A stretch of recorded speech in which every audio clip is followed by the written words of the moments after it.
Hello, everybody. Welcome to another edition of the 1Mby1M podcast. Today, I'm with Harald Nieder from Redalpine. Harold, welcome to the show. Hello. Glad to be here. So tell us about yourself as well as Redalpine. Let's get you introduced to our audience. Yeah, sure. Again, thanks for having me, and hello to everyone. I'll kick off with a few words about myself. I'm I'd say not the usual path to venture capital. I would say, looking back at my career, I'm a scientist by training. I studied physics, did my PhD in physics. Did a postdoc in theoretical physics and string theory, so did that for quite some time. So I spent some time at CERN in Geneva, in Switzerland. Spent some time in Tel Aviv University in Israel, and then I worked at a couple of banks in the UK, in London, and during that time I was doing angel investments. And that kind of brought me closer to the fintech scene in London, and also sparked my interest in startups, venture capital, and that's why I started in venture capital when I got back in Switzerland. We are all based in Switzerland with Redalpine. We are a pretty classical early stage venture fund, I would say. Where when I describe Redalpine, I always think along three dimensions really. So one dimension is of the sector focus that we have. The other one is the geographical focus, and the third one is the stage where we invest. And if you look at the sectors that we invest in, that's actually quite broad. I always like to say that we invest from anything from health tech to fintech and anything in between. So that's on purpose quite broad. Where we are more focused is on the geographical side. We do invest in general throughout Europe, but if you look at the portfolio, there's a lot of stuff from Germany and Switzerland. And if you look at the stage, that's another focus that we have. We typically invest our first ticket in the seed stage or early Series A, and then we follow on in later rounds. But that's really kind of where we try to position ourselves with the fund. And we've been around for quite some time. The first fund was 2007, and we are now investing with the third fund. And throughout all the funds, it was always in early stage. And how big is the fund? We have, and the funds varied quite a bit in size. I mean, from the beginning, obviously, was kind of a smaller size, but we follow a strategy where we say around 70 to 150 million is kind of the fund size that works out for us, where you can really be quite effective in the early stage. Okay. Now I'm going to double click down on a bunch of things that you said. First and foremost, let's talk geography. You said Germany and Switzerland. Does that mean strictly Germany and Switzerland, or does that mean neighboring countries as well, depending on the deal? Yeah, it's not strictly Germany and Switzerland. What counts for us is a couple of things. First of all, we want to be close to the companies that we invest in, so that puts kind of a perimeter around where we want to be active, but it very much includes neighboring countries, I would say. The other thing that's important is obviously the network, in particular for the early stage investing we do. I think network is very, very, very important, and to keep in mind that in the geography that we've been active for more than 15 years, really, which means a lot of time to build our network. For example, we've been active in Berlin long before Berlin has become the hub that it is now, and so that is something when you go to other countries or when we want to put a focus elsewhere, we really need to build our network there first, and that's why we take advantage of the countries where our network really is the strongest. But it is again, it's not strictly restricted to that. So we are looking at the neighboring countries very much so, It's just if you look at the portfolio so far, really most of the deals have come from Germany and Switzerland. What's also very important for us and where we think there's a lot of value is when you as a venture capitalist, you can facilitate the exchange among portfolio companies, and having them relatively focused geographically facilitates that. Obviously, if we look at Berlin, for instance, we got a lot of portfolio companies there, and if we do workshops there, it's very easy to get people together, which is much more difficult if you have to get them together from various corners of the world. Mm-hmm. Okay. So what about stage? What is comfortable stage-wise? When you say seed and Series A, what is the definition of seed for you? What level of validation are you looking to see? Yeah, I think that's an excellent question, a very valid question, because that's always a moving target. What you call seed, what you call Series A. People have very different definitions.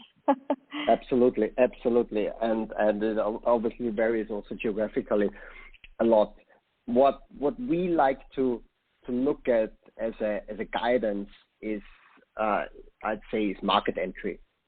So when you have a company, when you have a startup that are either just about or just entered the market, I think that's kind of the sweet spot around which we like to invest, which also means that you can get some early metrics.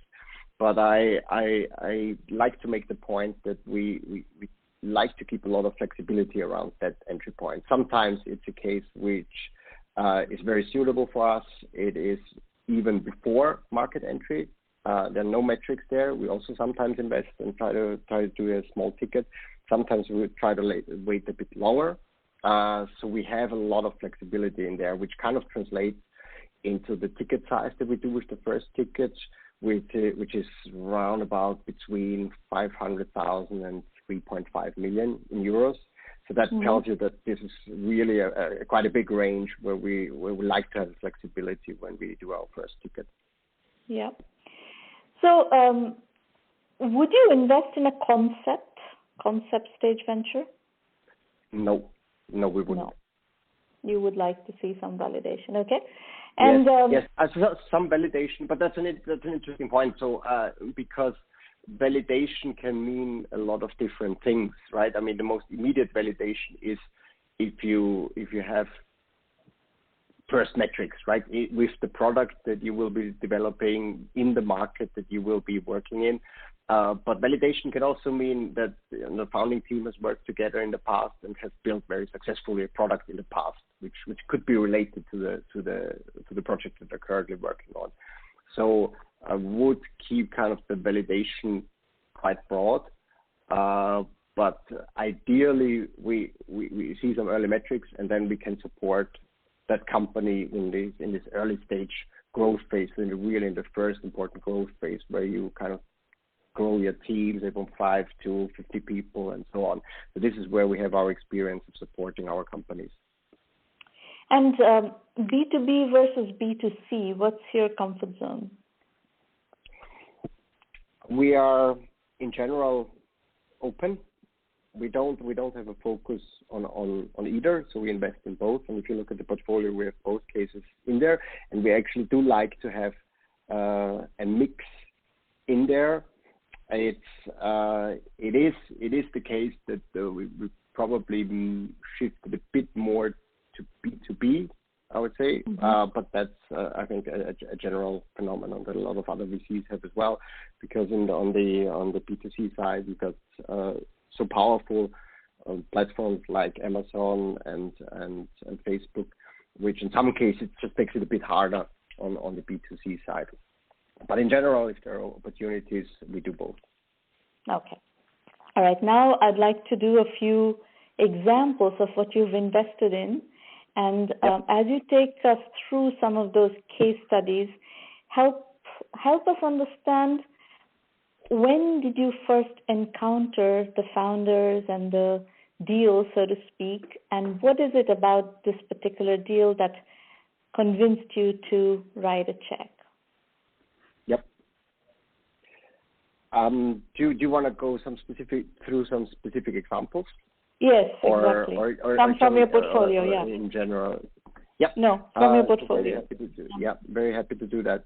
So we can look at, for example, we can look at N26, which I think is fairly well known. It's one of the leading mobile banks or smartphone-based banks, and we invested in the seed round. I think it's a very good example for a couple of things in the way that we invest.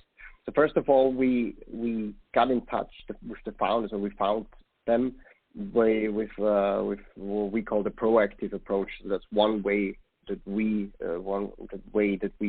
access our deal flow is when we have certain topics that we're interested in, and then when at that time we were looking at mobile banking, and so we were looking at the teams that are active throughout our core geography and with that topic. And the founders of N26 or number 26, as it was called then, were one of the teams that we were looking at. There were a couple of others that we looked at, but in the end, we went for Max and Valentin for a variety of reasons. So one was pretty much the example that I told you before, which was the fact that first of all they had been working together. And they had been working together on a similar product. They had another project before that, which was essentially an account or a bank account where parents could control the finances of their kids, and it was very well received in the market. So they proved that they can build a very good product. So as the next product, they built really the full bank account for adults, which was the first number 26 product, and that is still the N26 core product. We also liked a lot that they're really on eye level, the two of them, which is a very important learning for us. We like to invest in founding teams that are balanced, and they're usually 2 to 3 founders. With much better experience with that setup than with single founders. And it's one of the cases where we actually invested before they had the first metrics with the new number 26 product. And it was exactly for the reasons that I said before. So it's one of the examples where we use this flexibility, and sometimes are a bit earlier, sometimes are a bit later. So that's one way how we approach or how we find our founders in the early stage. The other very important how did these people find you? Oh, we found them. We found them. So this was really that's one of the big advantages that we have when we say, okay, we have a topic like at that time mobile banking, and we can focus on a selected geography. So when you look to the core geography, in particular, we looked at Germany, we looked at Switzerland, we looked at the UK, but we didn't cast the net too wide. So really it makes it easier to find the best teams in that geography for us to invest in. Can you double click down on that, on how within those geographies, how you go about finding these teams? Well, it's one thing certainly is, I mean, you have a lot of tools available if you have a certain topic that you're looking after. If you already know what you're looking after, I think it's relatively easy to go after, with the databases that are around, with our own database that we have built, with our network that we have in that area. It's fairly easy to get, I think, quite a comprehensive list of people who are working at the early stage on certain topics. And obviously, as I said before, that's facilitated by the fact that we have this geographical focus, so we don't have to look throughout the whole world. And that makes it, I think that makes it easier for us to find these teams. And we are, I mean, that's one I think one of the core things about, or one of the core theses that we have is really that the early stage investment is so much different from anything after, or let's say after Series B, so that you really need to develop that as a core competency, that you have your geography, kind of a good overview over your geography, and have kind of the touch points where you can find out who's working on what. And, so what percentage of your portfolio is you going out and finding a company in a particular theme that you're interested in? That's a very good question. I never ran the math. I'd probably say somewhere between a third is coming from a proactive approach and 2/3 coming through the network. Referrals. Okay. So Exactly. in the third that is coming from proactive, searching and scouting, what are the key themes that you've gone after? I think we had a couple of themes. I mean, we like the mobile banking example that I said before. We had another topic, just to give you an example, which was the art market, where we looked at what's actually happening in the art market, if there's any technologically driven disruption going on, which ended up us investing in Unique, for instance, also based in Berlin. They're a platform for digital art, so you can have your curated art platform, which you have the pieces of art that are done by the artist, but you can consume, if you wish, that art in a variety of ways. And it could be wall art. You can print it on wall art. You can print it on other stuff. So it's kind of mass curated marketplace for art, but also for the mass market, which was for us a very interesting thesis, because in the art market you have the range from kind of the IKEA posters, which are not really art, up to the unique art that you have at the high-end galleries. And there's not really anything in between, where you solve the problem that people know it's art, it's curated, but it's still at a price point which is appealing for the mass market, which was the thesis around Unique, for instance. So that's another example where we had a topic. Well, how do you say the name? What is the name of the company? Sorry, say it again. What is the name of this company? It's Unique. It's Junique. I see, Junique. Okay, got it. All right. And in this case also, you had the thesis, and then you went and found the company that is executing on this.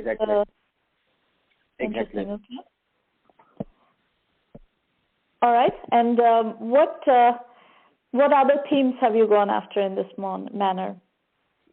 I think there are also a variety of themes that we went after more on the health tech side, because if you remember, we have this broad range of sectors that we invest in, and that's from health tech, and our health tech side can be quite heavy on the IP side. So there are a lot of topics that we're looking after. If you look at in particular that range, or that overlap range between more life science health tech and ICT, which is more the personalized health and digital health, where we think there's a lot of stuff going on, in particular looking forward, and there's a lot of topics that are where you need very specialized knowledge, and we have that knowledge. One of our founding partners has a PhD in life science, so we have that expertise in the team.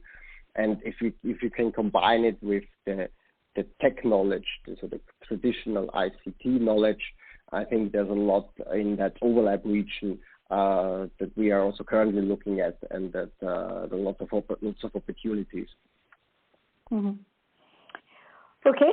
And in the other 2/3 of the portfolio where things are coming by referral, is there anything specific to that's interesting that you would like to discuss? I think what's interesting there is that from our model, when you look at the network, there are a lot of different factors, obviously in the network. There's a lot of different people that we work with. But I think what's special about us is that also if you look at our investors, so the fund investors that we have, that's actually quite a broad range of people. We like to have also entrepreneurs in there. We like to keep that entrepreneurial spirit, if you wish, throughout our whole structure. So we're not a fund that's funded by 2 or 3 funds or big institutional investors. Instead, it's quite a broad base of investors that are very close to the topic of early stage investment, and that allows us also to leverage our investors for the benefit of our portfolio companies, and also so they help us along the whole value chain that we have from deal flow to exit. And I think that's another very, very special part about our model. I think it's not for us. It's great to have these, to bring these people on the one hand, the founders, and on the other hand, our investors together. It's great to have that range also in the investor base, because we can. That's for the benefit of the founders, but it's also a mutual benefit that our investors appreciate a lot. And apart from that, obviously, your portfolio is an incredibly important aspect of the network. They are really very central. They're well known by other founders. They're well known by young founders, and often enough the go-to point to get advice. It's a very good source for deal flow for us. And I think that's something that again comes back to that geographical focus, which is a big advantage there. If you have in a core area a very high penetration of your portfolio, that also helps a lot with the deal flow. Mm-hmm. Now, are you chasing unicorns? Sorry, say it again. Are you chasing unicorns? Well, I think I'd say we have on purpose, as I said before, we have on purpose chosen to keep the fund size limited, and that has a very huge impact on what you can invest in. And I think with a smaller fund, you're obviously in the position to invest in a broader range of companies. I would say if you look back, we have now N26 at unicorn status in our portfolio. But if you look at the funds that N26 is in, even without N26, we would have a great performance on the fund itself. So I think we can take advantage of a very broad range of outcomes in terms of exits. But with any unicorn performance among the portfolio companies as a very, very nice add-on, I would say. But I think that's the big advantage that you have when you're investing with a smaller fund, that you actually have a lot of exit cases that are, let's say, somewhere in the 200 million, 300 million cases that do have an impact on our fund, and that actually contribute to a very good performance of the fund. And we've had that in the past a lot of times that people say, yeah, that's a very interesting case, but we don't think that this will have enough impact on the fund size that we have, and these are funds with bigger funds than we have. But we had very successful exits with these investments, and they had a high impact on our funds. So I think it's a very conscious decision that we took in terms of how we position ourselves with the fund size, and so that lets you take advantage of a much broader range of portfolio company performances, I think. Yeah, I think if you want to go after non-unicorn opportunities, you have to make a conscious decision, a deliberate decision not to raise a very large fund. And if you raise a very large fund, then you cannot go after the smaller opportunities. That's just the reality of how the business works. Absolutely. I mean, that's just pure math, but it's obviously important to understand that also for us the math applies. So we always look at cases that in the ideal case do have an impact on our fund size. So we don't get around the math, that connects essentially the share that we have in a given portfolio company and the fund size that we have. So that obviously, but it allows us to invest in a bigger range of companies. Yeah, very good. All right. I think I understand what you're doing, and I would love to, work together and see what comes up. We actually have I don't know if you've seen it, we have a partnership around digital health and healthcare IT in Europe with the EIT Health organization, which I'm sure you're familiar with, where EIT Health incubates and accelerates companies with us. So we do have quite a bit of insight into what's happening in Europe, especially in the digital health arena, and I'm sure there will be opportunities for us to join hands on some of that. Yeah, absolutely. Sounds good. All right. Well, thank you for coming to the show today, Harald, and thank you, audience, for listening. As you know, you can come anytime to one of our free mentoring roundtables that happens every week after week after week. And bring your projects, and we will strategize and help you figure out whatever roadblocks it is that you're encountering. And we will be back soon with another edition of the 1M by 1M podcast.